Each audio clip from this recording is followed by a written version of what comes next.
Ингушетия, Липецкая область, Подмосковье, Крым, Кабардино-Балкария, Чечня и Карачаево-Черкесия заняли верхние строчки первого экологического рейтинга регионов, который посвящен качеству выполнения национального проекта «Экология».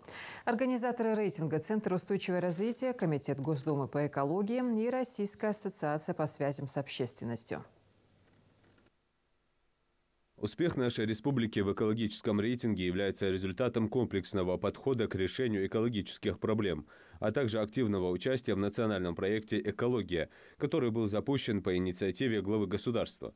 В этом году мы, например, с опережением сроков завершили реализацию федерального проекта о сохранении уникальных водных объектов, оздоровили гидрографическую сеть реки Сунжа, протекающей в Магасе. По федеральному проекту сохранения лесов в этом году посадили порядка 70 тысяч саженцев, часть из которых посажена в рамках всероссийской акции «Сохраним лес» и международной акции «Сад памяти». Проводим также масштабную работу по охране, использованию и защите лесов, увеличиваем площадь лесовосстановления и закупаем новую лесопожарную технику.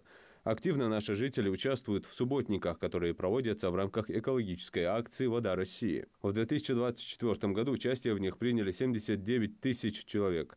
Протяженность очищенных берегов водных объектов составила 305 километров. Собрано небезразличными к природе жителями свыше 9 тысяч кубометров мусора. Хочу также отметить, что стабильно кассовое исполнение нацпроекта «Экология» превышало среднее значение по стране.